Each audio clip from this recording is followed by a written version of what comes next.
Y bueno, y sumarme un poquito a La aventura. ese marco, ¿no? Digamos, a esa aventura, sí, sí, sí, creo que hay que recuperar un poquito esa aventura del pensamiento, ¿no? O de la Obviamente, reflexión, ¿no? Sí. total.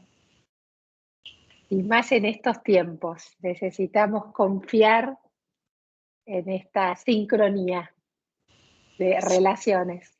Mm. Bueno, hoy al final voy a hablar un poquito del concepto de resonancia, ¿no? Que es un Qué concepto lindo. que trabaja un autor llamado Hartmut Rosa, ¿no? Creo que varios, pero este lo analiza de una manera particular. Y bueno, va de la mano un poco de esas cuestiones, ¿no? El Te resto lo ya lo creo. hace inteligencia artificial y lo hacen mejor que nosotros, ¿no? Pero vos fíjate, pienso, ¿no? Lo voy a llevar mientras estamos esperando más gente, ¿no, chicas? O ya podemos empezar. No, sí, digamos, todavía no son y media, así que vamos a guardar unos minutos para darles Ahí tiempo a que a lleguen. Mariana me parece que la conozco, o estoy equivocada. O quizás no. Me parece que ¿fuiste alumna o no? Fui alumna de Ah, Pero eh, Mariana no, estudiaba gobierno, ¿no? Y relaciones internacionales, ¿no? relacionales. Sí.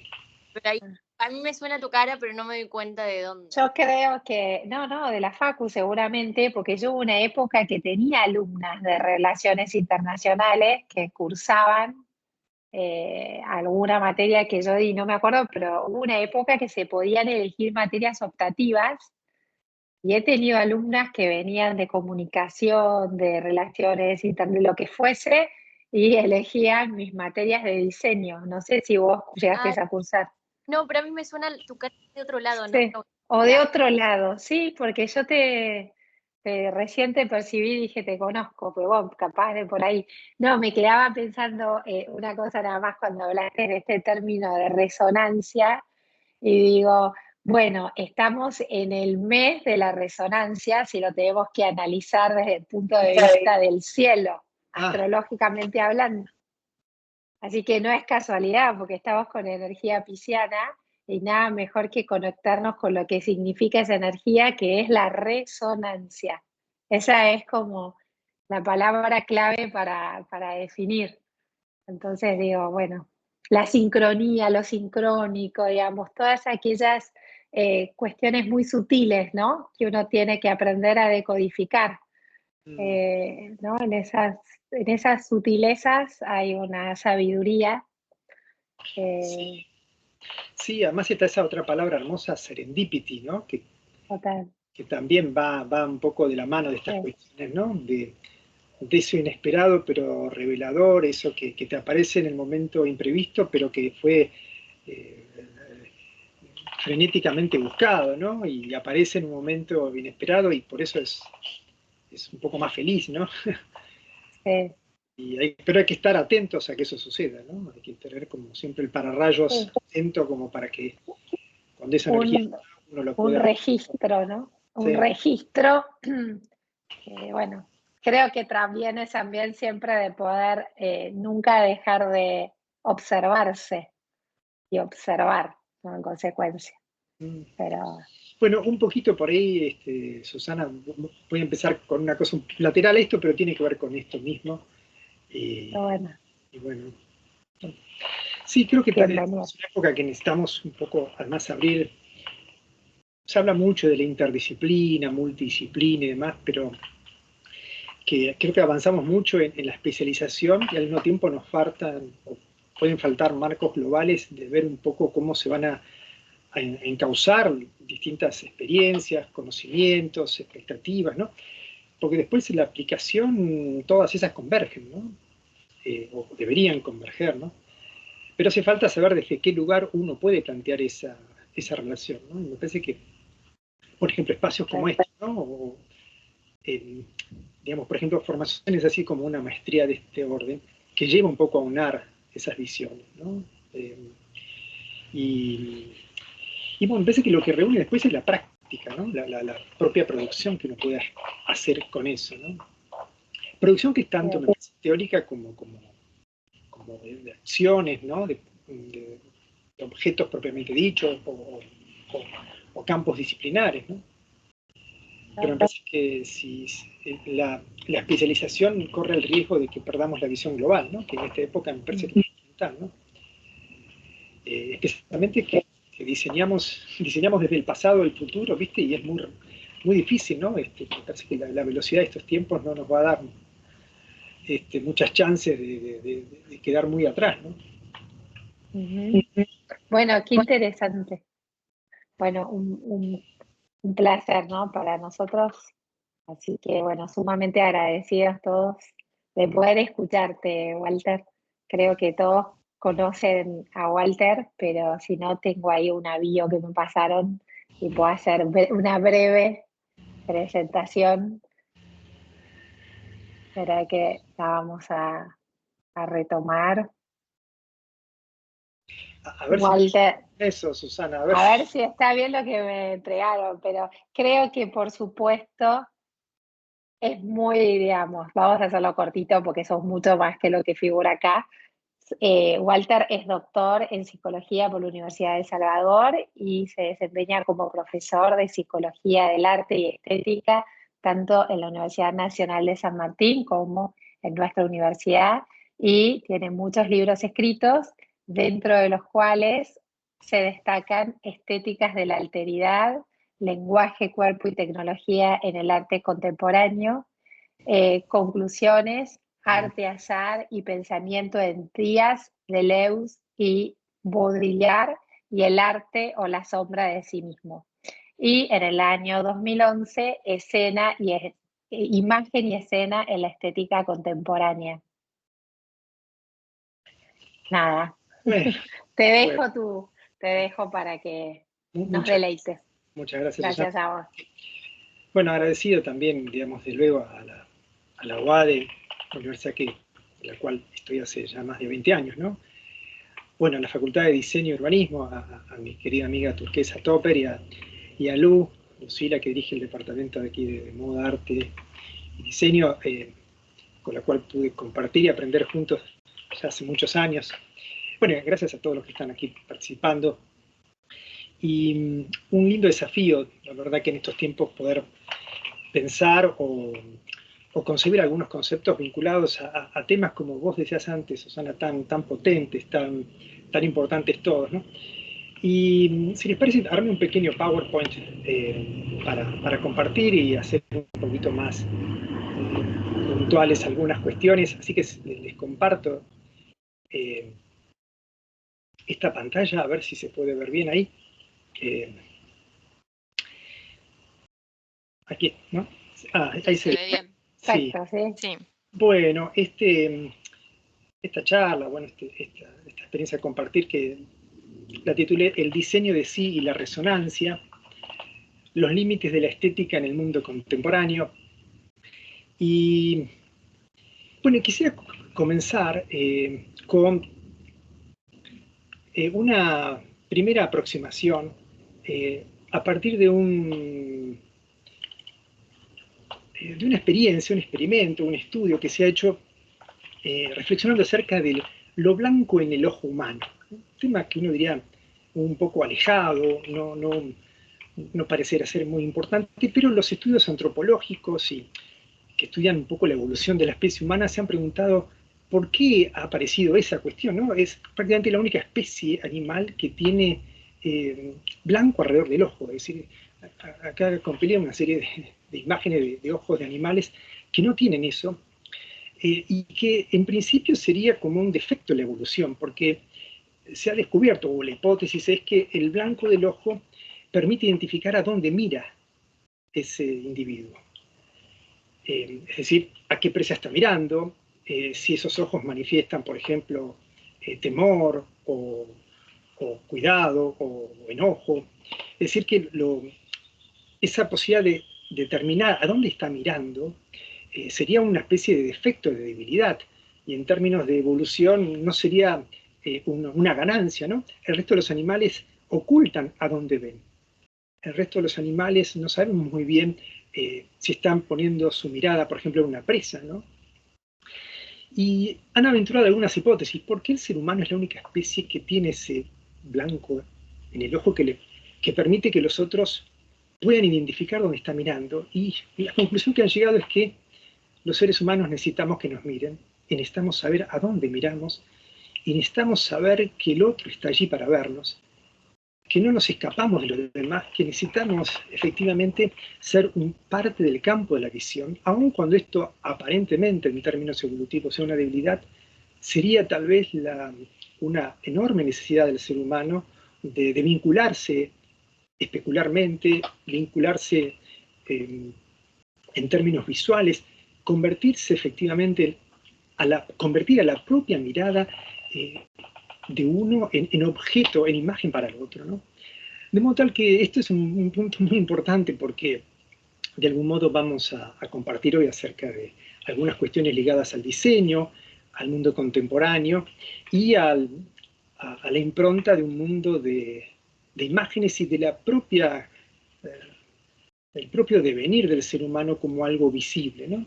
Y esto, bueno, podemos decir que está entramado con nuestra propia evolución, con nuestro propio desarrollo y con aquellas, entre comillas, debilidades que devienen en fortalezas o con aquellas características propias del ser humano, ¿no? Necesitamos realmente del otro, dependemos del otro, y lo que ha sido un efecto de fragilidad, los seres humanos no podemos resolver nuestra vida si no es con los otros, lo tenemos que ceder de alguna manera en tener que saber qué vemos y qué ven los otros de nosotros mismos, ¿no? De modo tal que esta pequeña reflexión, de esta pequeña investigación, nos permite un poquito iniciar alguna reflexión acerca de algunas cuestiones vinculadas básicamente a dos autores que me gustaría reseñar en algunos aspectos centrales, que son Boris Groys, especialmente a partir de dos textos, un texto llamado Volverse Público y el otro es Devenir obra de arte, pero básicamente un concepto que es el concepto del diseño de sí. Y quisiera comenzar planteando algo que recopila este autor Boris Groys, que tiene que ver con algo que él sitúa como varios autores o varias perspectivas que a partir del siglo XIX, con esa expresión de Nietzsche que dice Dios ha muerto, ¿qué implicancias ha tenido, ¿no? Desde luego que esto no es una cuestión teológica, no es una cuestión de creencia, simplemente la referencia de una instancia trascendente que organizara nuestra vida, ¿no? Y lo que dice Boris Groys es que mientras Dios estaba vivo, entre comillas, ¿no? Mientras estaba viva la visión religiosa y demás, lo que había que diseñar era al alma, ¿no? Pero un alma que estaba destinada a la trascendencia, que estaba destinada a la inmortalidad, que estaba destinada a la salvación, ¿no? Dado, entre comillas, esa muerte de Dios, esa muerte de un referente, esa muerte en la trascendencia, ahora lo que hay que diseñar es al sí mismo. Hay que diseñar en parte al propio cuerpo, no solamente al cuerpo como tal, desde luego, sino todo aquello que hace de periferia al cuerpo, ¿no? Que hace de proyección del propio cuerpo. Y aquí hay un concepto interesante que trabaja Boris Groys. Lo retomo un poquito de las concepciones antroposóficas, que no vienen al caso, pero simplemente para saber por dónde viene un poco esta referencia. Y sostiene un concepto interesante, que el alma ha devenido en aura. Por el momento no en el sentido de aura que tanto estamos acostumbrados a desarrollar en el concepto de Walter Benjamin, ¿no? Recordamos ese concepto de aura disipado por la técnica y la reproductividad, sino más bien el aura como aquel resplandor que de algún modo sucede alrededor de un cuerpo, y por lo tanto ya no es un alma que es una suerte de interioridad que habita en el cuerpo, pero que lo trasciende, ¿no? Es la famosa historia del Fedón de Platón, ¿no? Digamos, la última escena de Sócrates diciendo no hay que temer a la muerte porque el alma continúa su viaje, ¿no? No, aquí el aura, ¿no? Ese alma devenida en aura es todo aquello que recubre al cuerpo, que lo recubre en el sentido de una coraza, pero al mismo tiempo de una proyección. Y esto se da, dice muy interesantemente Boris Groys, en todos los objetos que hoy recubren y proyectan al sujeto tardomoderno, como lo llama él, ¿no? Es decir, este diseño de sí mismo no es solamente el diseño de la propia interioridad, de la propia organización subjetiva, sino también el diseño de todo el entorno, ¿no? el diseño de los objetos que hacen que cierto sistema de vida suceda allí, ¿no? Esto ameritaría muchas reflexiones, pero por lo pronto pasamos de un diseño del alma a un diseño del cuerpo y un diseño, hay que decirlo también, un diseño del yo, de este yo tan particular que es el que habitaría nuestras sociedades contemporáneas, ¿no? Dicho esto, me gustaría recalcar 3 aspectos que podemos señalar acerca de los efectos que tiene este diseño del sí mismo, este diseño del yo, que tiene que ver con una época, una era, dice Boris Groys, que se caracteriza, y uno de los rasgos más fuertes, con la visibilidad. Claro, uno diría siempre el problema de la visibilidad ha sido un tema crucial, ¿no? El problema de la percepción, el tema de qué está oculto, qué está expuesto, ¿no? Qué es escénico y qué no puede verse, ¿no?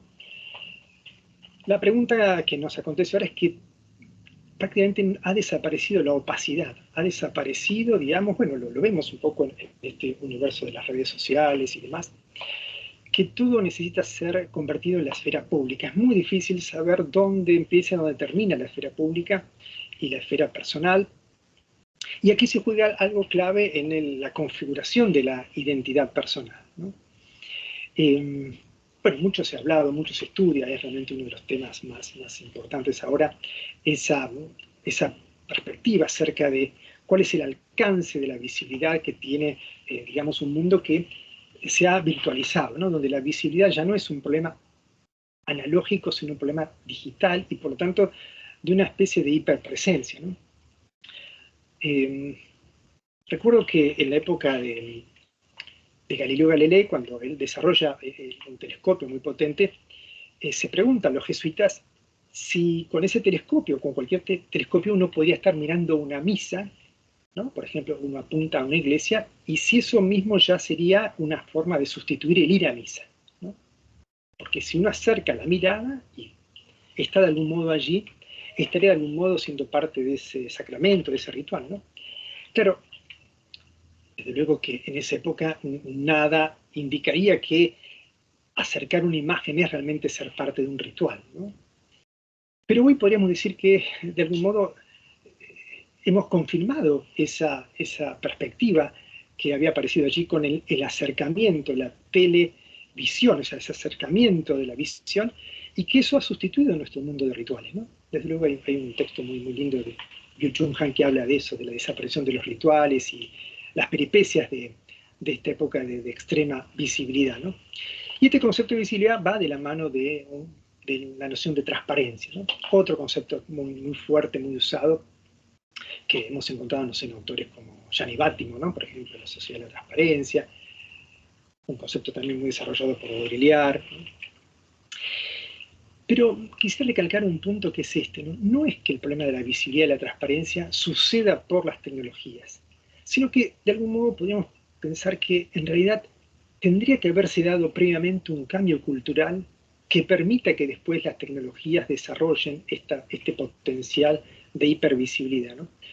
Recuerdo aquí una reflexión que hace Friedrich Jünger, que él dice que la fotografía apareció no cuando la tecnología de utilizar, digamos, la captación de los fotones y reflejarlos digamos, en placas a través de una cierta química y demás, sino que cuando el ser humano estuvo preparado para ser fotografiado y culturalmente dio la posibilidad a retratar su imagen, recién allí apareció la tecnología para hacerlo, ¿no?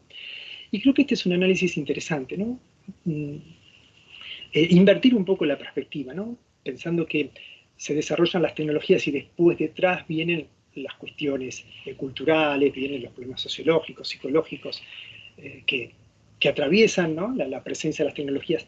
No, que de algún modo la cultura en sus mecanismos es la que precede a los desarrollos tecnológicos, ¿no?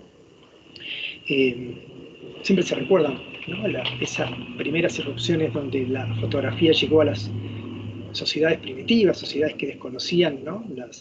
Estas técnicas, y el temor que habita en esas otras culturas, en esas otras formas antropológicas, Y el temor es que la imagen les robaba el alma, justamente, ¿no? Ese temor de que la imagen no es solamente una especie de superficie visual, es algo más, ¿no? Bueno, la pregunta es que en esta era de visibilidad, lo que se visibilizan ya no es el alma, sino los diseños que configuran a este yo contemporáneo, ¿no? Junto a este concepto de visibilidad, una segunda cuestión, que lo llama así Boris Groys, la performance del yo, y un segundo concepto articulado que es la estetización de la identidad. Es muy interesante este tema de la performance, un poco entendida casi en el sentido artístico de la palabra, ¿no? Ese yo que es generado, digamos, en ciertos espacios, que depende de un cierto público, que depende de ciertas condiciones, ¿no? Pero que si esas condiciones desaparecen, ese yo tampoco se logra configurar, ¿no? Bueno, sabemos muy bien, ¿no?, cómo funcionan esas performances en el plano artístico, ¿no? Por ejemplo, no sé, los sites específicos, por ejemplo, ¿no?, los flash mob, situaciones estéticas que suceden en un momento determinado, ¿no? La pregunta es, bueno, ese yo que se forma allí, ¿qué características tiene, ¿no? Porque es un yo muy distinto, por ejemplo, al yo que por ejemplo, la historia de la filosofía nos habla de Descartes, ¿no? O Kant, o la filosofía fuerte en términos metafísicos, ¿no? Un yo que no padece de ninguna vicisitud del tiempo y del espacio, ¿no? En cambio, esta performance del yo depende de las condiciones que hoy establecen, por ejemplo, los sistemas tecnológicos, ¿no? Y es un yo que no tiene ninguna espacialidad y las tiene todas, ¿no? Esta es la particularidad, ¿no? Esta performance del yo se da en un espacio virtual, ¿no? Y la virtualidad tiene esta característica, ¿no? No depender más de eso que en algún momento era condición fundamental de nuestra existencia, que era la determinación del tiempo y el espacio, ¿no? Hoy la virtualización permite que hoy no dependamos de eso, pero el yo necesita entonces configurarse a través de toda una serie de recursos que no tienen que ver tanto con los recursos tradicionales, ¿no? Por ejemplo, los recursos del lenguaje, sino más bien que este yo se diseña a través de diseñar su propia imagen, ¿no? Me recordaba una expresión que usa Jacques Lacan, el psicoanalista, y dice que el sujeto se constituye en la relación de dos significantes, ¿no? Es decir, en la operación del lenguaje. Nos reconocemos como sujeto en tanto hablamos y en tanto nos reconocemos significando una cosa u otra a través de la operación simbólica del lenguaje, ¿no? Pero podemos decir que este yo que se performatiza y que se diseña a sí mismo, lo hace entre imágenes, ¿no? Pensemos que este ha sido el gran cambio tecnológico de las técnicas informáticas, tanto en la programación como en el usuario, ¿no? El pasaje del texto a la imagen, ¿no? Y no solamente la imagen, a la pantalla, que es otro efecto, ¿no? La pantalla en un sentido estricto no se la mira, de algún modo también con la pantalla tenemos una especie de relación táctil, ¿no? Pasamos nuestro dedito, ¿no? Y esa es una situación bastante particular, ¿no? Lipovetsky ha hecho un estudio, o recuerdo un estudio que se ha hecho sobre cuánto tiempo la gente se queda mirando una imagen, ¿no?, en los museos. Dice que la demora que tiene la gente en mirar un cuadro, ¿no? Imaginemos un cuadro, ¿no? Imaginemos un cuadro importante, cualquier, ¿no? Supongamos, estás en el Louvre, ¿no? O en Reina Sofía, o donde sea. Dice que el promedio es que la gente se demora 5 segundos. Imagínate 5 segundos, ¿no?, deteniéndote en un cuadro. Lo interesante es que tardaban 9 segundos si trataban de verificar quién había sido el autor. Tema muy importante porque lo que importa hoy en el arte contemporáneo, nos diría también Boris Groys, no es solamente la obra en sí misma, sino qué quiere decir el autor, quién es el autor. Hoy es más importante el diseño del autor que la obra en sí misma, ¿no? Durante largos siglos lo único que importaba del arte era la obra, no se sabía quién la había hecho, ¿no? Pero eso es tomar a una obra como si fuera una imagen, casi con un efecto scroll, ¿no? Como si lo pasáramos con el dedo rápidamente, ¿no? Y esto no es solamente algo que sucede, por ejemplo, en una red social, ¿no? No, sucede en la propia vida, esa especie de devenir imagen, ¿no? Y el criterio es, bueno, la otra expresión, estetizar la propia identidad. somos aquello que podemos configurar estéticamente, ¿no? Pero la palabra estética, más allá del sentido de, digamos, diseñarlo, la belleza, ¿no? No, estetizar significa estetizar un efecto de mirada, un efecto de like, un efecto de tensión, aunque sea por 5 segundos en una imagen. Y un tercer aspecto que me gustaría recalcar de Boris Groys es este concepto de la política de lo auto, es decir, del sí mismo, ¿no? de lo que vuelve sobre sí. No solamente es un hecho tecnológico, un hecho psicológico, también es una política, es una vinculación con los otros. Y la paradoja de la visibilidad, es decir, todo debe volverse público justamente el texto de Boris Groys, pero al mismo tiempo lo más definitivo de un ser humano es justamente aquello que escapa a la visibilidad, ¿no? Es como, ya que hablamos al principio de la mirada, dónde miramos, justamente lo que escapa a toda mirada es que no podemos ver nuestros propios ojos, ¿no? A no ser que nos encontremos con algo otro, como por ejemplo un espejo, ¿no? O, bueno, las múltiples miradas que recibimos de los demás, ¿no? Esa paradoja de la visibilidad también es muy importante, ¿no? Esta suerte de apertura total y al mismo tiempo permanecer totalmente ocultos a nosotros mismos, ¿no? Quizá eso también sea una especie de salvación, ¿no? Digamos que la transparencia no puede ser absoluta, ¿no? Acá hay un concepto, ¿no?, que muy interesante, que también presenta el psicoanálisis, que presenta Jacques Lacan. Él habla de un concepto que se llama extimidad, ¿no? Él dice así que lo más íntimo de uno puede estar afuera, pero también algo que es ajeno, que es externo, se puede interiorizar, ¿no? Y jugando un poquito con las palabras, usa este término, extimidad.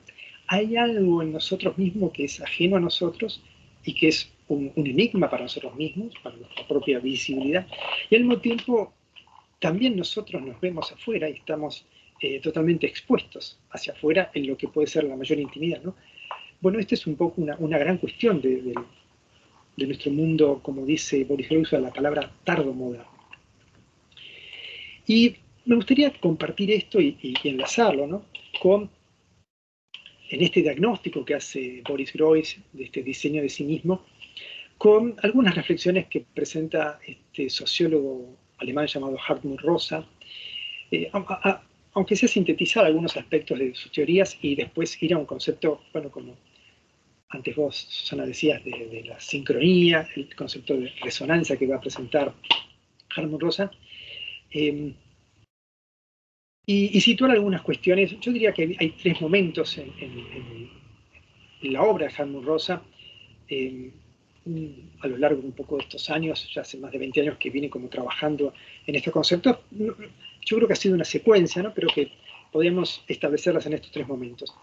Uno es su reflexión sobre el problema de la aceleración. Vivimos una época que una de las características de este mundo es la aceleración,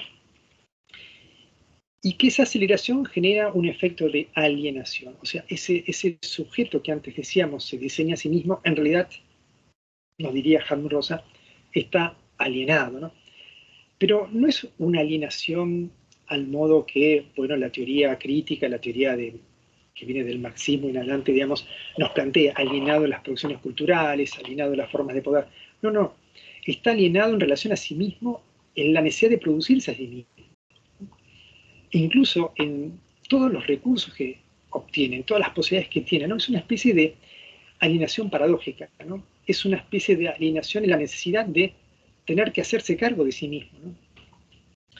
Eso es una alienación muy particular, ¿no? No es la alienación en el otro, es una especie de alienación en sí mismo y en los propios recursos, ¿no?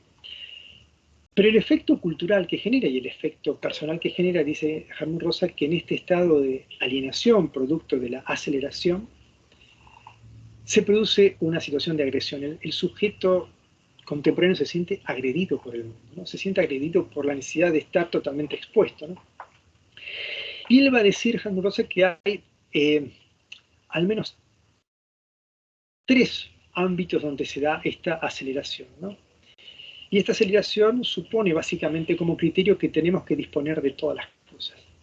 Debemos disponer del mundo, debemos disponer de los otros, debemos disponer de nosotros mismos, ¿no?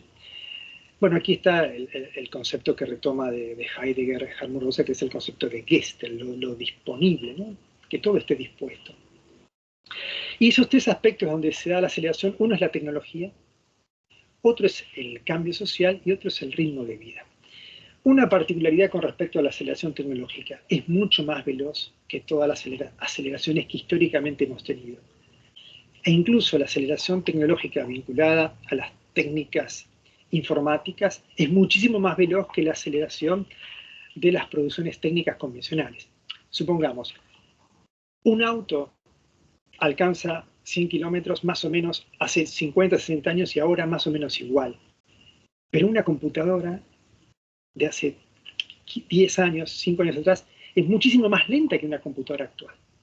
La aceleración de la producción tecnológica, de la informática y la consecuente dimensión digital y virtual es una aceleración que jamás en la historia de la humanidad ha habido. Este cambio exponencial genera un interrogante que en principio, diría Rosa, nos pone en un lugar de alienación, y hay una suerte de desconocimiento acerca de qué podemos hacer con tanta producción tecnológica, ¿no? De hecho, hoy podemos decir que tenemos esta paradoja, ¿no? Mucha mayor capacidad tecnológica que capacidad, por ejemplo, de producir contenidos para hacer algo con eso, ¿no? Las otras dos aceleraciones son las del cambio social y las del ritmo de vida. El cambio social, él dice, tiene que ver con los procesos, por ejemplo, generacionales, ¿no? Uno podría pensar que hace 2 siglos el abuelo, el padre y el hijo iban a tener el mismo sistema de vida. Si el abuelo era carpintero, el nieto iba a heredar el mismo martillo, ¿no? Hoy sería imposible pensar eso, ¿no? Hay un cambio social que hace que la vida de las generaciones tenga saltos, en algunos casos realmente muy pronunciados, ¿no? Mismo también, por ejemplo, la producción de objetos, ¿no? Los objetos están diseñados deliberadamente en una obsolescencia programada, ¿no? Ningún objeto debe durar demasiado, ¿no? La otra vez escuchaba que cuando se empezaron con Edison, las lamparitas incandescentes, se hacían con un material que permitía durar muchísimos años, ¿no? De hecho, hay una lamparita que está prendida hace más de 120 años, ¿no? Que creo que es en Detroit, creo que estaba en Baltimore, no sé. Y que después las grandes compañías decidieron que esto no era un negocio, ¿no? Y decidieron hacerlas con materiales que no duren mucho y que permitan el negocio, ¿no? Bueno, esto lo vemos permanentemente en los objetos, ¿no? O sea, un objeto se rompe y ya no sé, después de un año o dos, llamás a atención al cliente y reclamás y te dicen, pero me ha pasado, ¿no? Pero ya tiene un año, ¿qué quiere? ¿No? O sea, la atención al cliente era simplemente recordarme que vivimos en un mundo de obsolescencia, aceleración. Casi me da una clase de Hartmut Rosa, ese señor de atención al cliente, como diciendo, ¿qué espera, no? Y el otro es el ritmo de vida. En la propia vida vamos a cambiar. Hay un estudio que dice más o menos 13 veces de trabajo, por ejemplo, en nuestra vida. No solamente de trabajo físico, probablemente cambiemos de perfil del horizonte laboral, de nuestra redefinición de lo que hacemos, ¿no? Todavía podemos pensar, no sé, algún abuelo que entró, no sé, como empleado ferroviario y se jubiló, empleado ferroviario, o entraba a una empresa y duraba para siempre, ¿no? Bueno, estas aceleraciones, ¿no? Es un rasgo distintivo. El problema es que eso produce un impacto que hace que no podamos, por lo menos en las formas tradicionales, absorber eso y lo vimos como una agresión, dice Hartmut Rosa. Este concepto, que lo desarrollo en los primeros textos, que sería como el diagnóstico del problema, encuentra Rosa que habría una solución, que es el concepto de resonancia.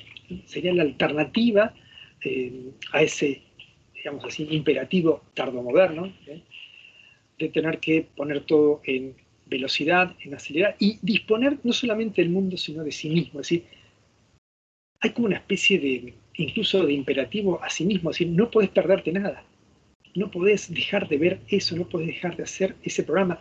Hay una patología vinculada a eso, no poder perder ninguna de las cosas que están a tu alcance, ¿no? Y él propone Hartmut Rosa, concebir, después me voy a detener un poquito más, 3 tipos de resonancia. Ahora vamos a aplicar ese concepto, ¿no? Una vertical, una horizontal, y también hay una que él llama una resonancia diagonal. Pero en la última etapa de su presentación teórica, él habla de un tercer momento, digamos, que tiene que ver con lo indisponible. Este es un hermoso concepto que viene un poquito a contramarcha entonces de tener todo a disposición, ¿no? Y que va a ser el núcleo finalmente del concepto de resonancia. Evitar esa obligación a transparentarlo todo, a disponerlo todo, ¿no? Y no habría resonancia posible si no hay un núcleo indisponible, ¿no? Daría para otra charla avanzar solamente sobre este concepto de disponible y todas las posibilidades de relación que tendríamos con otros autores. Pero me gustaría, en una próxima lámina, exponer los 4 momentos que Hartmut Rosa habla acerca de cómo funciona la resonancia.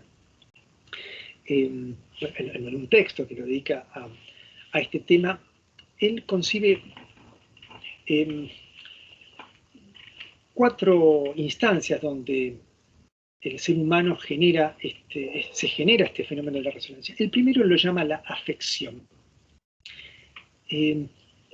o emoción también, ¿no? En el sentido etimológico de la palabra. Emoción es que algo nos mueve, algo nos lleva a movernos, no es solamente la afectación sensible, no es solo la percepción.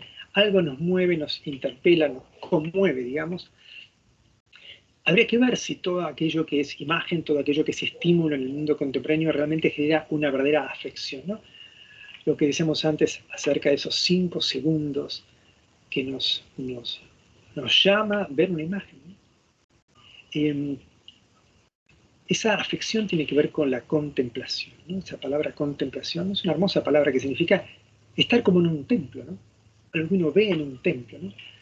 Lo opuesto a esa contemplación, a esa afección, es lo profano. Fano en griego significa templo justamente, y profano es que está fuera del templo. Bueno, para que se dé esto que va a ser la resonancia, tendríamos que poder contemplar, es decir, dejarnos afectar por eso. Es decir, que en esa afectación se suceda el segundo momento que nos llama Hartmut Rosa la autoeficacia, que tiene que ver básicamente con la capacidad de responder. Es muy importante que eso que nos afecta nos estimule a generar algún tipo de respuesta. Es decir, algo en nosotros se activa a través de eso que nos afecta. Hay que pensar muchas veces que las imágenes contemporáneas, o muchas situaciones del mundo contemporáneo, son situaciones realmente fascinantes, ¿no? Pero fascinantes en un sentido, digamos así, un poco negativo. Es decir, fascinar es algo que vos ves, percibís, captás, pero te deja como paralizado, ¿no? Sin capacidad de responder, ¿no? Pero, por ejemplo, esto pasa, por ejemplo, con los niños, ¿no? ¿no? Tienen 3, 4, 5 años o más y miran una pantalla, ¿no? Prueben, ¿no? De pasarle la manito delante de la pantalla. No te ven, no te ven. Y sus ojos están como vidriosos, no parpadean, ¿no? Si les cortás el dispositivo, parece que vuelven después de un estado hipnótico, ¿no? Bueno, eso sería como una especie de fascinación con esas pantallas, ¿no? Ahora, ¿qué es lo que impide eso? Bueno, impide realmente que eso sea un estímulo de afección e impide que nosotros podamos responder de algún modo, ¿no? Bueno, esa respuesta es activa y efectiva, dice Hartmut Rosa, ¿no? Es una respuesta que incorpora nuestras facultades psíquicas, ¿no? Nuestra imaginación, nuestra voluntad, nuestra intelección, nuestra capacidad de razonar, ¿no? ¿Vieron la famosa pregunta de, por ejemplo, la adaptación de una novela al cine o a una serie, ¿no? Y aquel que ha podido leer el libro y ver la película, supongamos, ¿no?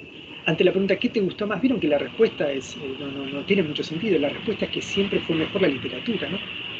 Pero que la literatura siempre ha sido un mejor estímulo para, digamos, finalmente entrar en resonancia con ese relato, con las peripecias de esos personajes. Siempre sentimos como una especie de pérdida en el pasaje a la imagen, ¿no? No solamente por el cambio de lenguaje a un lenguaje audiovisual, sino porque nuestra imaginación no fue interpelada del mismo modo, ¿no?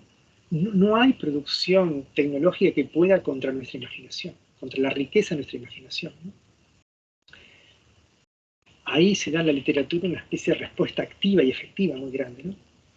Y vieron cuando uno está leyendo, por ejemplo, un cuento, ¿no? Un cuento o una novela, y el momento tan particular que es cuando uno pasa de hoja, ¿no? Ese momento donde uno ya no está mirando, no está leyendo, sino que se está deteniendo más allá de la lectura. Pero ese es un momento muy importante porque los personajes viven dentro tuyo. Ya no estás pasando tu mirada por la lectura, estás realmente incorporando ese material de otro modo, ¿no? Y por eso el tercer paso lo llama Hartmut Rosa la transformación. La transformación significa que ese efecto que va a terminar siendo una resonancia nos ha convertido en otra cosa. Somos como iniciados a otra situación, no somos igual, ¿no? Digamos, nos pueden vender un paquete turístico, nos pueden llevar a visitar los mejores lugares, pero eso no nos garantiza resonar con el lugar, con el paisaje, con la gente, con la tradición, con las costumbres, ¿no? Esa resonancia tiene que ver con una transformación que se genera en nosotros mismos, ¿no? Y esta palabra resonar, que desde luego tiene un efecto así sonoro, musical, ¿no? Pero que lo podemos vincular con otras cosas, ¿no? De hecho, la palabra persona viene de una palabra griega que es la palabra personabat, ¿no? Que era la máscara que llevaban los actores en escena, ¿no? Y además servía como una especie de amplificador, de altavoz, ¿no? Personare, para que resuene en otro, ¿no? Para que resuene lo que uno es en el otro, ¿no? Para que los otros vean algo de uno, ¿no? Bueno, esa resonancia justamente es eso, ¿no? Lo que de uno resuena en otros, y también el retorno de lo que los demás nos devuelven a nosotros mismos, ¿no? Recordemos que dependemos de esa mirada, ¿no? Como nos recuerda este blanco del ojo, ¿no? Y finalmente un detalle muy importante, no menor, y es justamente por eso la palabra que un poco resaltábamos antes, que es la palabra indisponible. Siempre tiene que haber, para que el fenómeno de resonancia suceda, algo inclasificable, imposible de dominar, imposible de disponer. De hecho, la resonancia sucede, no se puede planificar, no se puede determinar, finalmente no se puede diseñar, queda como una especie de punto imposible, ¿no? Eso es lo indisponible, ¿no? Como decíamos en ese ejemplo, ¿no? Se puede diseñar un paquete turístico, no se puede prever, prometer la resonancia en ese viaje, ¿no? Es como, ¿vieron cuando te dicen, mirá esa película que te va a encantar, o conocer a esa persona te va a encantar? El riesgo es muy grande, ¿no? Porque es comprometernos que vamos a resonar con eso, ¿no? De algún modo es un poquito inconfesable esa situación de resonancia, tiene que suceder, ¿no? Y con respecto a esa resonancia, ya hemos anticipado, Hartmut Rosa dice que puede ser de tres maneras, ¿no? Una resonancia vertical, donde quien va a resonar de algún modo tiene que conectar con la fuente de resonancia. Hartmut Rosa dice que esos fenómenos de resonancia verticales de algún modo nos comunican con algo trascendente, con algo que está fuera de nuestro tiempo-espacio, por así decirlo. Y son experiencias transformadoras porque la conexión se da con algo más allá de nosotros, ¿no? Él lo vincula al acontecimiento religioso, espiritual, o la experiencia del arte, en el sentido de, supongamos que el arte tenga como tarea hacernos bajar, por así decirlo, la belleza encarnada de los objetos, ¿no? Luego habla de una resonancia horizontal, que es la que establecemos, digamos, como entre pares, o que se establecen en distintos campos de resonancia, ¿no? Supongamos algún ejemplo que da Hartmut Rosa, ¿no? Supongamos que alguien esté en el campo de la arquitectura y resuena también, por ejemplo, con la naturaleza, ¿no? Y en su concepción de la arquitectura hay una especie de entrelazamiento con la naturaleza. Por dar algún ejemplo, ¿no? Frank Lloyd Wright haciendo la casa de la cascada, ¿no? Famosa, icónica, ¿no? Producción de la arquitectura, ¿no? Y uno diría que está resonando, no solamente con la arquitectura, está resonando con la naturaleza, pero es una naturaleza que configura también un ámbito de habitar, ¿no? Y ahí podemos decir que hay un buen efecto de resonancia horizontal, ¿no? Y finalmente él dice que hay un tercer tipo de resonancia, que es la resonancia diagonal, ¿no? Esto es muy importante, ¿no? Aquí los individuos se comunican entre sí, se relacionan entre sí, creando nuevas conexiones significativas, enriquecedoras, complementarias, y es lo que permite, bueno, jugando un poquito con las palabras, como ya hemos dicho antes, con cierta serendipity, ¿no? Encontrar esos vínculos de resonancia sin esperar demasiado, ¿no? Recuerdo una vez dialogando con un artista, Carlos Nine, ¿no? Un gran ilustrador argentino. Él decía que se encontraba a trabajar con Antonio Pujía, un escultor, ¿no? Y lo ayudaba un poco en su taller. Pujía trabajaba con grandes obras, ¿no? Grandes esculturas que tenía que soldar, y Carlos Nine, ¿no? Dibujaba. Y él dice que después de trabajar con Pujía, ir a su estudio, él cuando volvía a su propio taller, dibujaba mejor. Yo pensaba, es un buen ejemplo de resonancia, ¿no? Esa resonancia de dos ámbitos distintos, ¿no? El ámbito de la escultura, de la tridimensión, del manejo espacial, y el manejo de la bidimensión del dibujo, ¿no? Pero necesita uno resonar con otro, ¿no? Bueno, desde luego, por ejemplo, la poesía puede ser un buen ámbito de resonancia, ¿no? Por ejemplo, el otro día leía una charla de Borges, que él a su vez recordaba un verso de Chesterton que dice algo así como: el oro, fuego congelado. Y una imagen, bueno, hay que imaginar esa, ¿no? Esa imagen, ¿no? Un fuego congelado. Esta es una imagen imposible, pero uno si traza esa diagonal imposible, ¿no? Digamos, donde el fuego no puede estar congelado, esto sería es contradictorio, pero en el oro uno puede ver algo así. Esa imagen es posible, esa diagonal es posible, y lo poético, ¿no? La resonancia poética sucede porque esas imágenes son posibles, ¿no? Pero no suceden en el mundo, suceden en un espacio poderoso de resonancia que es nuestra propia imaginación, ¿no? Y me animo a hacerme estas preguntas e invitarnos a preguntarnos esto, ¿no? Si el diseño y la moda en particular pueden entrar en resonancia, ¿no? Y ensayar un poquito este juego, ¿no? Si se podría dar en la moda, por ejemplo, estas tres resonancias. La vertical, es decir, ¿no? Supongamos que la moda tenga que ver con un ejercicio de encarnar, aunque sea por un rato, el rato que la moda domine en su momento, que es, bueno, la resonancia con la belleza, pero esa belleza, digámoslo así, con mayúscula, ¿no? El famoso kalos griego, ¿no? Aquello que nos invita, nos obliga a contemplar, a admirar, ¿no? Mirar hacia, ¿no? Se puede haber también en la moda una resonancia horizontal, es decir, la creación de comunidades, ¿no? En un juego de identidad, de reconocimiento, ¿no? Creo que la moda tiene mucho para pensar allí, ¿no? En esas resonancias horizontales. Y también esa resonancia diagonal, ¿no? La moda ha sido un ámbito privilegiado y propicio para que encuentros con esferas culturales diversas, desde luego con el arte, con la tecnología, con las distintas tradiciones y culturas, la moda tiene una suerte de permiso muy especial, ¿no? Esto quedaría como para que reflexionemos y dar lugar, seguramente, si cuando esta maestría comience, seguramente muchas de las investigaciones, trabajos, creo que pueden ir de la mano de esto, ¿no? A riesgo de, bueno, de ser la moda y el diseño tal vez un elemento más de la aceleración, alineación y agresión. Ese es un riesgo, ¿no? Creo que también podemos alertarnos un poquito cuánto de esto puede haber, ¿no? Creo que están ahí, diseño y moda y tantas otras formas culturales están allí, en el límite de ser o factores de aceleración, alienación y agresión, o factores de resonancia. Creo que esta es la pregunta que creo que nos podríamos dejar. Y finalmente me gustaría concluir, por lo menos esta pequeña presentación, este pequeño semblante, con recordar entonces esta noción de lo indisponible como, yo diría, como un gran operador simbólico, ¿no? Es necesario que no todo esté disponible, que no todo sea sabido, que algo se guarde, ¿no?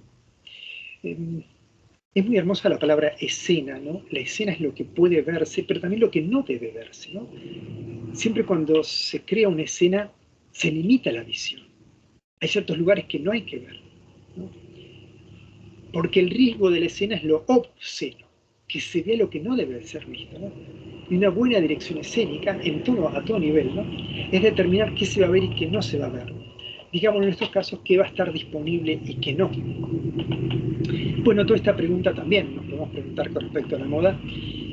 Y pensaba así a modo así como de pequeña configuración final, recordar que una linda forma de concebir la resonancia puede estar en la noción de juego, las nociones de juego que recuerda Roger Caillois, antropólogo, sociólogo, gran traductor de Borges al francés, ¿no?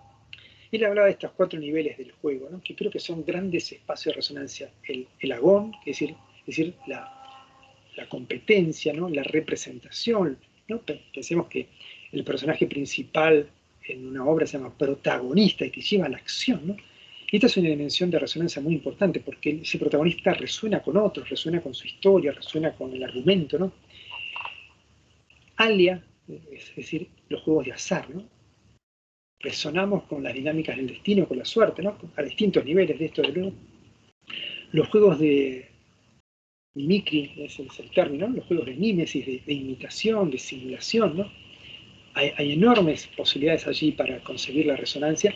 Y finalmente, esta noción de E-links, que significa vértigo, ¿no? Los juegos de vértigo, los juegos donde no podemos disponer, en el fondo, del control total de la situación, del fundamento de algo, y eso es lo que nos genera justamente esta especie de pasión por el juego, especialmente por estos juegos de vértigo, ¿no? Digamos, ¿no vieron cómo es el body jumping? Creo que es ese que se tiran de un puente, ¿no? Bueno, creo que el juego es básicamente, privilegiadamente, una forma de resonancia que no solamente es de la infancia, es de toda la vida, las formas del arte, esperemos también las formas del diseño y de la moda pueden ser parte de todo este universo resonante, a riesgo de no convertirse en momentos más o aceleradores también de estas formas de disponer del mundo contemporáneo y finalmente disponer de nosotros mismos, pero no en el sentido más fecundo, sino en el sentido más de ser un recurso más dentro de las dinámicas contemporáneas de nuestra cultura. Bueno, comparto hasta aquí, Susana y todos los que están aquí, y si les parece, dedicamos un poquito de tiempo para charlar y hacernos un poquito más entretenidos. Muchas gracias, Walter.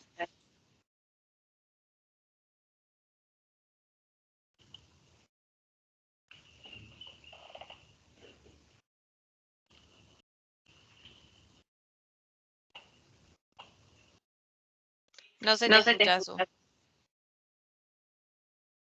Digo que quizás si hay alguien que quiere hacer alguna pregunta, una reflexión. Nos quedamos con muchas preguntas. Yo también, todas estas cosas son preguntas que me hago a mí mismo, ¿no? Y pensar con otros. Sí, la verdad, da ganas de seguir escuchando e investigando, así que gracias, Walter, por todo lo que nos brindaste. Creo que es súper interesante y está buenísimo, digamos, invitar a los que estamos acá escuchando a debatir y bueno, comentar acerca de lo que vimos.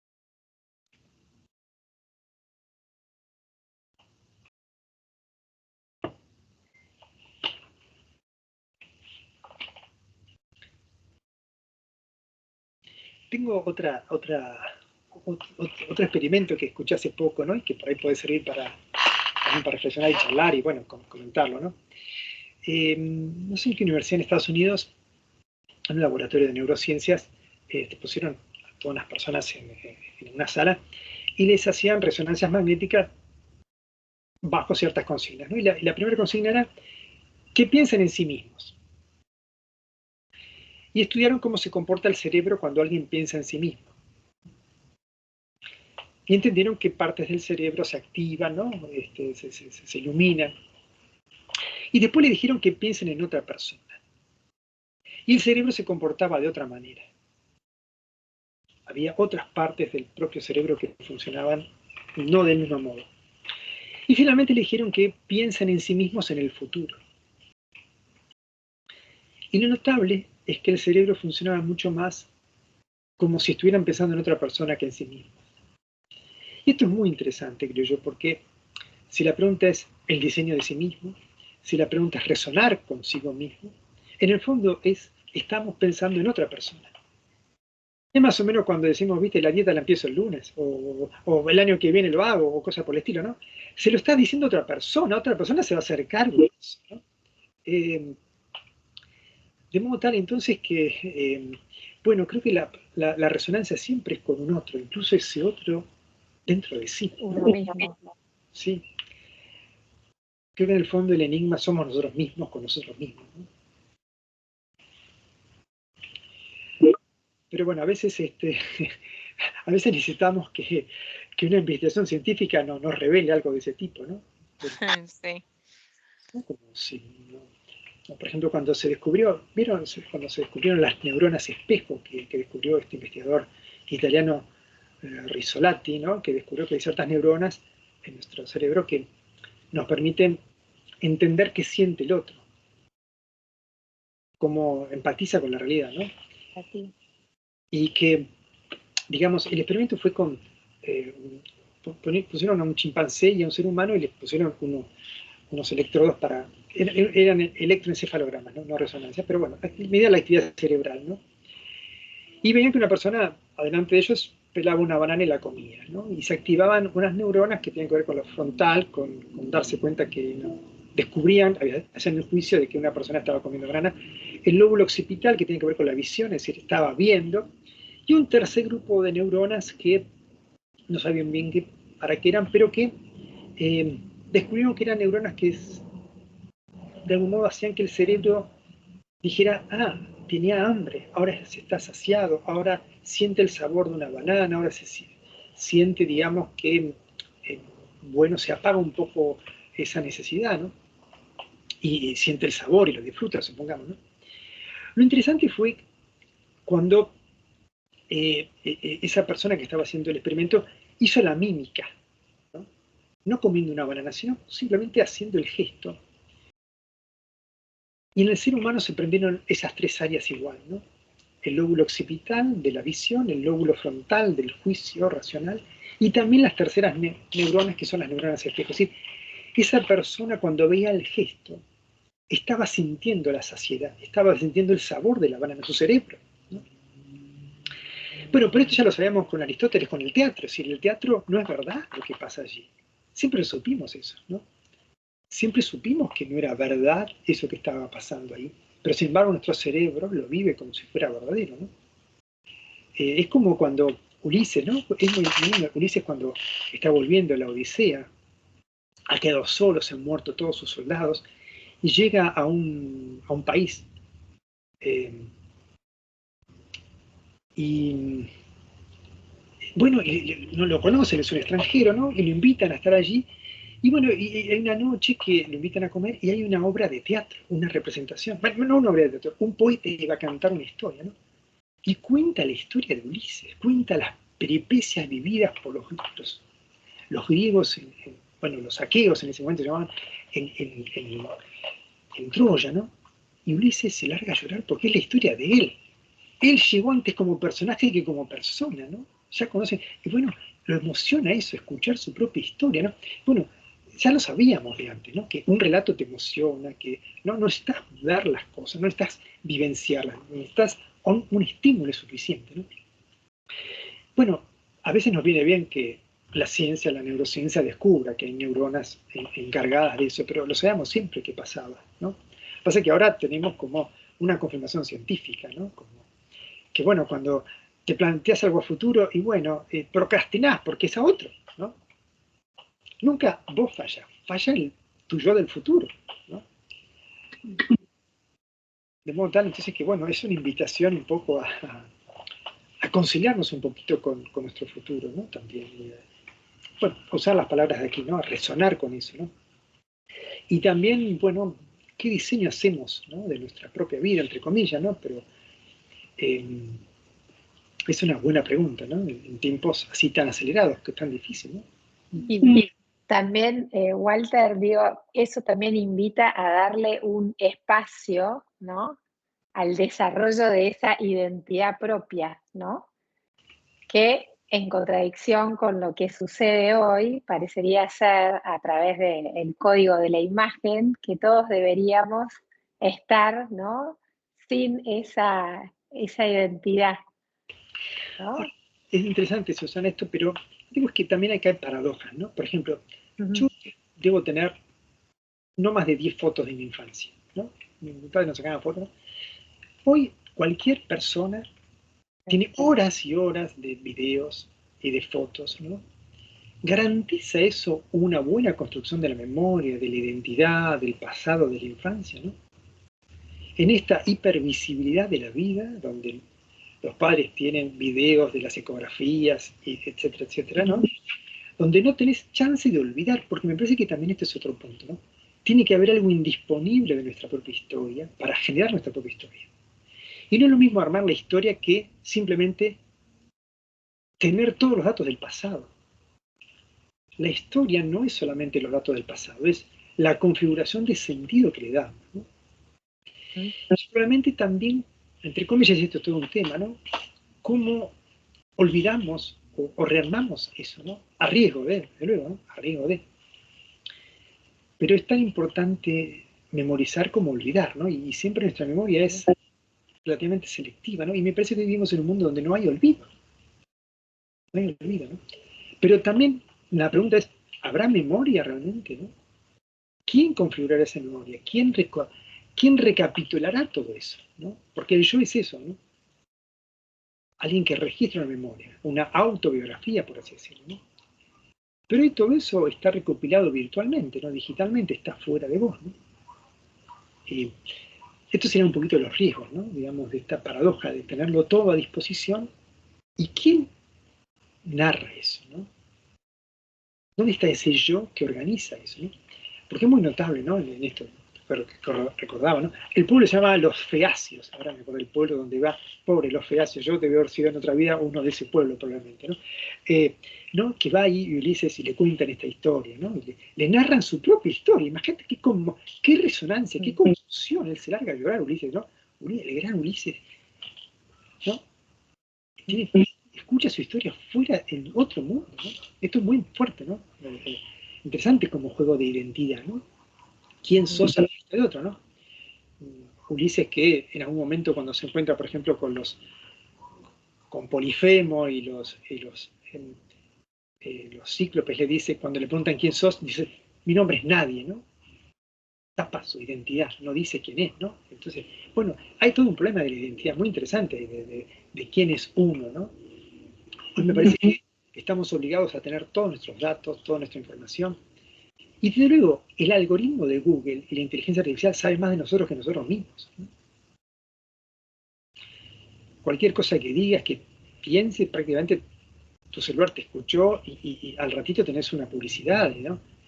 Ese diseño de sí es un diseño que está, bueno, el mundo que vemos en las pantallas, en nuestros dispositivos, es el mundo diseñado para una especie de yo que está muy poco, ¿no? Muy poco diseñado por nosotros mismos, ¿no? Total. Pero bueno, habrá que ver si quedan también, así como el espacio para el olvido, el espacio para la desconexión, ¿no? También un espacio del ser humano de poder tener esa disposición de estar desconectado también para generar ese encuentro, ¿no? O mismo con los niños, ¿viste? Es que hoy los chicos se aburren si no están con su celular. Y uno se pregunta qué interesante aburrirte, ¿no? Porque en el aburrimiento también surgen el descubrimiento de las propias necesidades. Es que esto es muy Y es sí. un disparador de la imaginación, que es, ¿no? Claro, lo interesante que tiene el aburrimiento, por decirlo, Susana, y un poquito lo que vos decís, Lu, ahí bueno, ¿no? De estas formas artificiales de memoria y demás, ¿no? Y de edición de todo eso, ¿no? Porque no solamente vimos el diseño de sí, sino la edición de sí, ¿no? Que ya vendría a ser otro tema, ¿no? Sí, sí. Es el aburrimiento, es que el tiempo es más largo, que el tiempo dura más de lo que tiene que durar. Vos te aburrís cuando el tiempo, te está sobrando el tiempo, ¿no? Y nosotros vivimos en una sociedad donde no nos permitimos que el tiempo dure, ¿no? Es una buena experiencia el aburrimiento. Significa que no sabes qué hacer con ese tiempo cuando en el fondo sentís que no podés perder el tiempo, ¿no? No podés perder el tiempo, ¿no? Así que es una buena experiencia. Yo estoy seguro que los grandes genios fueron gente que se aburrió un montón, ¿no? Yo creo que siempre el personaje de Sherlock Holmes se aburría mucho, ¿no? Siempre se necesitaba un poquito el desafío de los casos y de que Watson le trajera casos, ¿no? Era muy, muy importante, ¿no? Pero me parece que sí, claro, los padres no saben qué hacer con los chicos aburridos. Y una tablet, por decir un dispositivo, que los quita el aburrimiento, pero ¿a dónde los lleva? ¿No? Esta es la gran pregunta. No es que esté mal, sino la pregunta es, ¿no? ¿Cómo hacemos con eso? ¿No? Porque hay un tiempo analógico, un tiempo de duración, y hay un tiempo digital que es un tiempo sin tiempo, ¿no? Es un tiempo que es de absorción, ¿no? No de resonancia. Yo creo que lo opuesto a la resonancia es la absorción, absorbidos en las redes, ¿no? Alienados. Alienados, sí. Y muy difícil salir de ahí, ¿no? Boris Groys trabaja mucho en la noción de Narciso, ¿no? Y le da muchas vueltas a eso, ¿no? Y es una linda metáfora, un lindo mito, ¿no? Y la gran pregunta es, ¿a quién ve él? ¿Se ve así? ¿Se ve otro? No es lo de las redes sociales, esa alineación es otra cosa. Es un descubrimiento de la imagen, es un enamoramiento de sí sin saber que es sí mismo, es un encuentro con el mundo, es un encuentro fatal, etc. Es otro universo analógico, mitológico, ¿no? Hoy nuestro narcisismo es de otra índole, ¿no? Es con las pantallas, ¿no? Bueno, es otra cuestión, ameritaría otras reflexiones, ¿no? Pero desde luego que va por ese lado, ¿no? Este yo nuevo no es el yo de una demora, no es el yo de, bueno, que se detiene ante la mirada de los otros, ¿no? Finalmente, ese ejemplo, ¿no? Ese estudio, creo que son los científicos japoneses que hicieron esta hipótesis del blanco del ojo en el ser humano, que es un signo de debilidad evolutiva, pero el fondo es evolución en el sentido de la sociedad humana evolucionó cuando nos podemos mirar unos con otros, ¿no? Y hoy no nos miramos mucho entre nosotros, ¿no? En el sentido amplio de la palabra, ¿no? Mirar en el sentido sí. solamente mirarse a los ojos, ¿no? Todavía decimos mirá, todavía un chico le dice a la mamá mirame, ¿no? Cuando está haciendo algo y cuando descubrió algo y cuando hizo una nueva pirueta, lo que sea, ¿no? Mirame, ¿no? Esa mirada que necesitamos que nos cuide, y nos retorne, ¿no? Porque nos retorna la mirada del otro, ¿no? De ahí viene, ¿no? ¿Y cuánto hay? Sí, Marian, sí. No, yo me acuerdo que en pandemia, en un colegio aquí en Uruguay, yo ofrecí dar una materia para que en quinto año, para que los chicos cuando salgan, digamos, tengan su imagen en las redes un poco como conscientes, ¿no? Pulirla y toda la cosa. Bueno, por un montón de cuestiones personales no terminé de hacerlo. Pero mi pregunta ahora, que estoy alejada de eso, ¿no hay alguna materia, asignatura obligatoria en el ámbito escolar para los chicos? Porque para mí es como que, no sé, viste, justamente eso, tienen guardado un montón de imágenes, un montón de cosas y estaría bueno, no sé, que tengan este tipo de asignaturas. Porque realmente, en serio, es decir, a veces es chocante cuando está esto que decías vos, que no hay una membrana, nada, está totalmente la transparencia fuerte.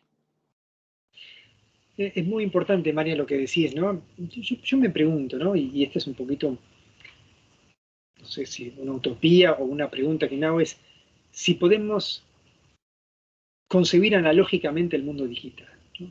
Si habría alguna manera de no renegar un poco de todas estas posibilidades, porque sería absurdo, ¿no?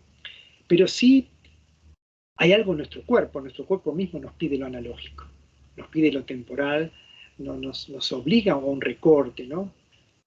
¿Y cómo poder hacer algo con eso? Es decir, pues yo creo que no podemos negar el mundo tecnológico, sería absurdo.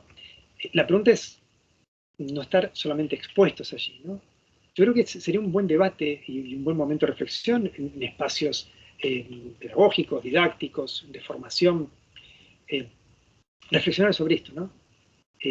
Los mismos chicos quiero decir esto, perdón que te interrumpa, Walter, pero yo veo que los mismos chicos de generaciones, digamos los jóvenes, automáticamente no tienen, como nosotros, el tema de los posts, no los dejan, los borran, ellos van más a las 24 horas, a las historias. Yo creo que también hay una cosa como que los mismos chicos están pidiendo, no sé cómo explicarlo, estamos en un cambio de paradigma fuerte, entonces yo siento eso, como que los chicos piden eso, y siento que el colegio está como despasado para después insertarte en la sociedad, no sé, me parece a mí. Sí, sí, es cierto, digamos, que los recursos educativos o las concepciones educativas hay que ver si están a la altura de lo que esta época tiene, digamos, las formas de organizarla a los sujetos humanos, ¿no? Pero digamos, por ejemplo, nuestra relación con las imágenes. Imaginemos una fotografía sacada hace 100 años, ¿no? Era una fotografía que se armaba, era un retrato, era realmente, era como hoy un trabajo de un pintor, digamos, de obras, además de detención del tiempo, la luz necesitaba mucho tiempo viajar y exponerse para que la foto se arme, en fin, era todo un desarrollo, ¿no?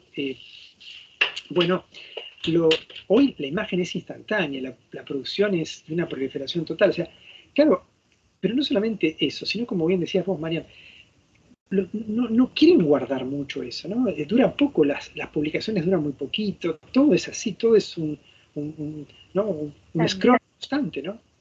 Que lo opuesto a la memoria, lo opuesto al relato, lo opuesto al sentido, ¿no? La aceleración es velocidad sin sentido, ¿no? Digamos, ahora, uno necesita moverse, ¿no? Y el movimiento supone un calibrar la aceleración, un saber detenerse, ¿no? Un dirigir la mirada, digamos, y saber que en algún momento uno va a pestañear, digamos, para no ver, ¿no? Me parece que todo esto sería importante un poquito reflexionarlo, ¿no? No para volver para atrás, sino para no ir hacia adelante de cualquier manera, ¿no? O sea, yo siempre recuerdo, creo que siguen siendo ilustradoras esa frase de Heidegger cuando en un texto llamado Serenidad se pregunta por la técnica, ¿no? Más aún por la tecnología, digamos, y él dice, hay que tener serenidad ante las cosas y apertura ante el misterio, ¿no? Dice estas dos frases muy, muy lindas, ¿no? O sea, no podemos renegar de esto, no podemos volver a la rueda y a la carretilla, no podemos decir, bueno, volvamos a la televisión en blanco y negro, volvamos a la radio AM, o sea, ya está, no podemos volver atrás, pero tampoco entregarnos así, ¿no? Entregarle nuestra vida al algoritmo de Google, a la inteligencia artificial, y decir, bueno, todo esto ha pasado a un plano que no es el de nuestra vida habitual, ¿no? Y, claro, la particularidad es que la tecnología acelera de una manera que no estábamos acostumbrados a eso, ¿no? Por ejemplo, nuestro cuerpo hace miles de años que es igual. No ha evolucionado mucho. El apéndice hace miles de años sería para algo, hoy es residual, pero tarda años en que desaparezca, ¿no? La pregunta es, ¿qué hacemos ante esto tan acelerado que es el último resquicio que era nuestro signo único, que era nuestra inteligencia y nuestra conciencia, esos dos puntos, ¿no? Hoy están a punto de ser hackeados, ¿no? Hay que ver si la inteligencia artificial es inteligencia, pero bueno, por lo pronto, el 98% de las tareas que el sistema educativo requería lo hace mejor la inteligencia artificial. Sería absurdo ¿no? competir contra eso y generar un sistema obsoleto, ¿no? La pregunta es, ¿qué es lo propio de la educación? ¿Qué es lo propio del humano? O para tomar estas nociones. ¿Qué implica de resonancia la educación? Que no es algo que se genere a través de, por ejemplo, las tecnologías, ¿no? Y yo pienso, a veces me sirve un poco pensar lo que pasó con la fotografía, ¿no? En un momento sacar una fotografía era un trabajo analógico, era un trabajo de pasar por el negativo, sacar bien la foto. Eran, viste, 12 fotos en el rollito ese que si te iba mal, viste, se te velaba y de ese paisaje, de esa historia, de esa experiencia te quedaron 2 fotos mal sacadas. Tenía que ser manejar la técnica, etcétera, ¿no? Y detener ese momento de otra manera. Hoy con la tecnología ya está. La foto para que salga mal tenés que pegar un golpe al teléfono porque salen bien automáticamente las fotos, ¿viste? Entonces, claro, ¿cuál es la tarea del fotógrafo ahora? No es sacar fotos, es elegir entre tantas imágenes, ¿no? Entonces, hoy la fotografía no es sacar fotos, es una forma de educar la mirada. Y la foto lo que hace es llevar a tu mirada de alguna manera, ¿no? ya no es solamente la tecnología, es una forma de concebir a dónde miramos, un problema de visibilidad, ¿no? Esto empecé Pero ¿sabes? Sí. Lo que decís vos, hay algo que me llama mucho la atención. Hay como una movida nueva en los jóvenes que dejan y suben la foto mal sacada.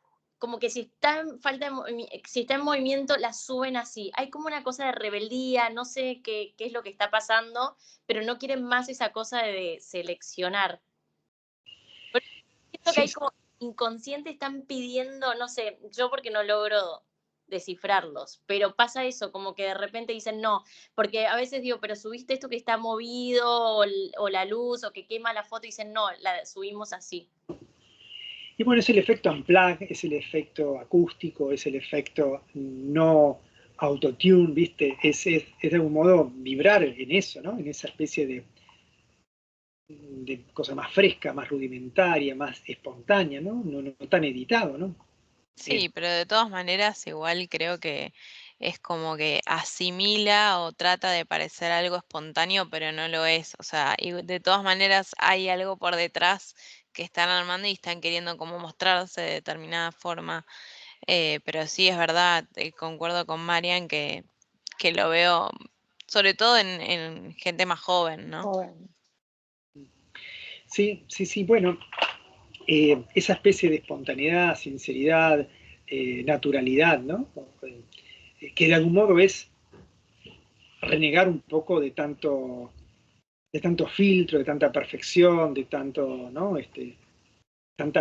Tanto Photoshop, digámoslo así, entonces, a todo nivel, ¿no? Digamos, y que aparezca algo más espontáneo, es como todavía, digamos, no sé, ir a un recital y que pasen cosas, hasta te gusta cuando desafinan un poco, ¿no? Que está el vivo, que está la desprolijidad, ¿no? Que estás esperando que eso suceda, ¿no? Digamos, si sale todo tan perfecto, no sucede ese ritual, ¿no? Digamos, me parece que es parte un poquito, casi diría Marian, esta especie de necesidad antropológica de lo imperfecto, ¿no? De si todo es perfecto en un lugar para nosotros. Lo imperfecto es que nos da lugar a nosotros, ¿no?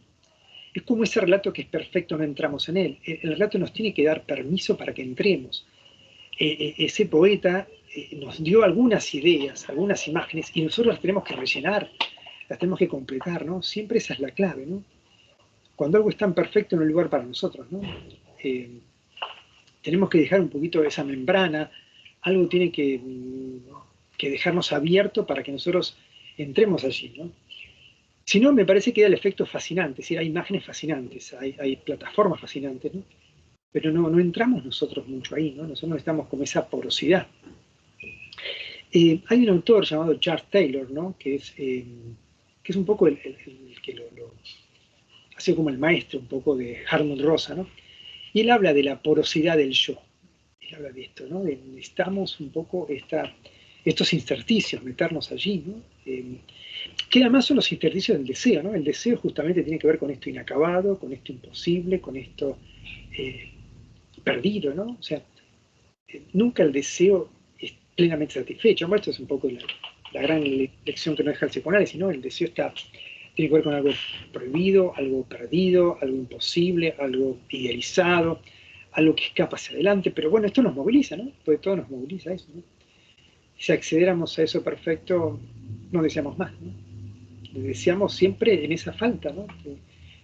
Bueno, de ahí entonces un poco los peligros de concebir una imagen tan perfecta, ¿no? Por eso me parece, Marian, cuando ¿no? Los chicos, la juventud, o quien sea, ¿no?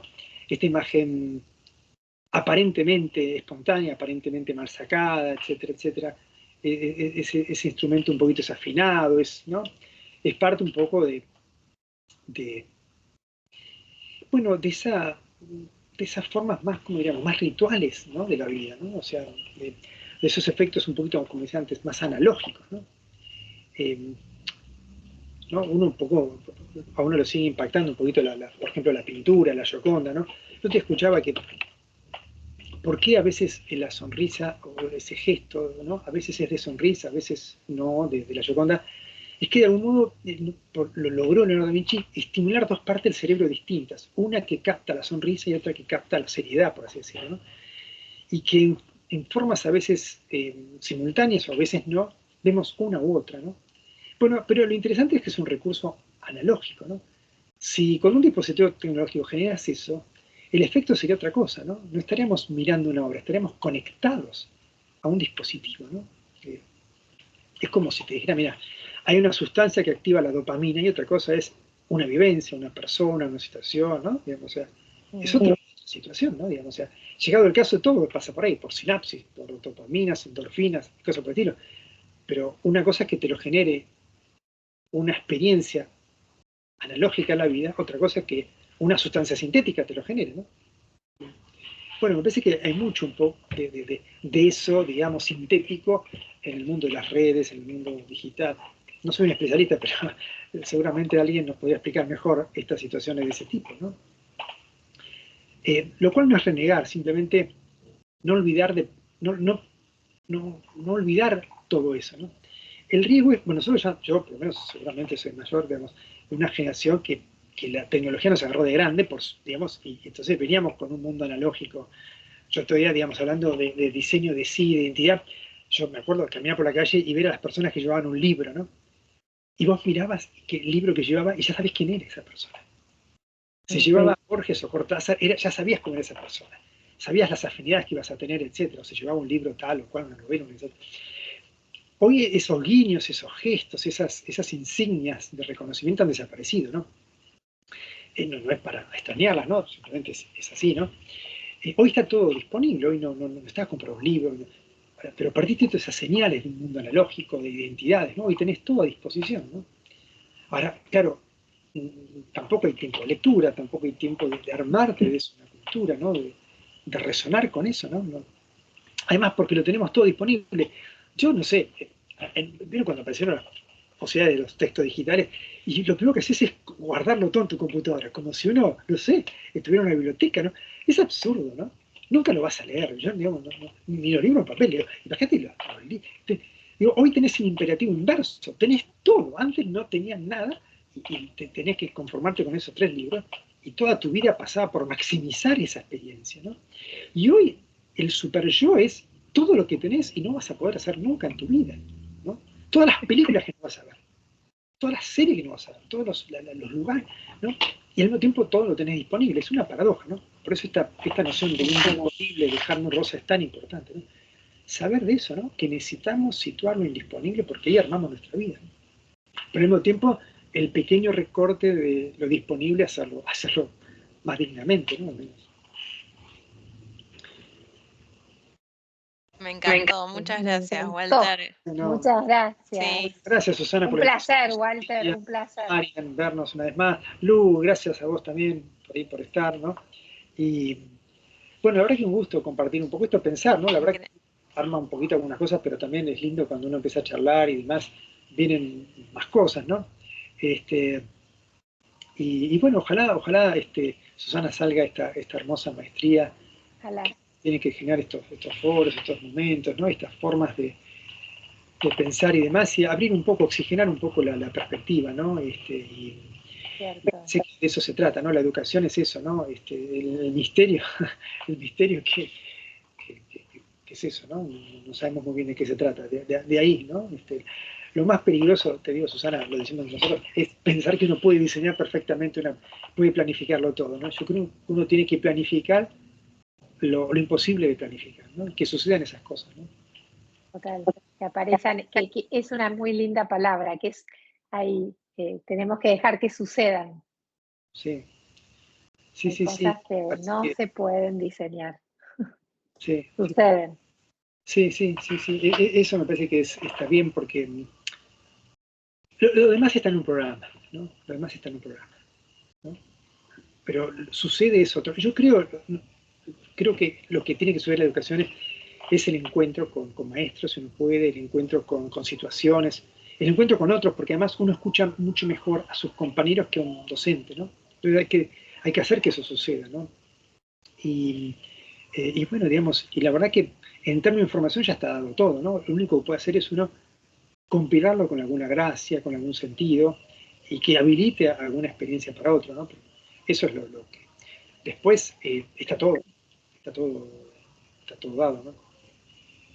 Totalmente. Un placer, Bueno, Walter. gracias, Qué lindo Susana. volver a verte. Gracias. Aunque sea a me través dieron de la ganas- pantalla. Dale, sí. Bueno, De seguir profundizando, obvio. Sí, sí. Vamos a convocarte para una segunda conversación más adelante. hay muchas más cosas para compartir. Obvio. Pero muchas gracias por tu tiempo, tu dedicación de siempre y por compartir y brindarnos este espacio para la reflexión, que bueno, para los que asistimos es un regalo también, ¿no? Sí, tal Así cual. que Me voy a muchas quedar gracias. pensando toda la noche en esto, así que Ya gracias. lo creo. Bueno, no, muchas gracias a ustedes por invitarme y demás, y la verdad que para mí un gusto de poder ser un poquito parte de esta búsqueda de estímulos, ¿no? Para abrirlo, ¿no? Sé que a veces las instancias institucionales tienen sus recovecos, ¿no? Pero bueno, hay que filtrarse allí y encontrar a los distintos niveles, bueno, como decimos hoy, vamos a jugar con la palabra espacio de resonancia, ¿no? Gracias. Tal cual. Gracias, en Mariana, serio. por haberte sumado, y Lu también, muchas gracias por estar ahí Sí, del a las otro lado. dos. Bueno, abrazo grande y estamos en contacto. Después me Un pasan, abrazo. Sí, te pasamos el link para que veas la grabación. compartimos con alguien. Sí. Perfecto. Gracias. Gracias. Buenas noches. Que Chao, buenas noches descansen. para todos. Gracias. Chao. Chao. Chao.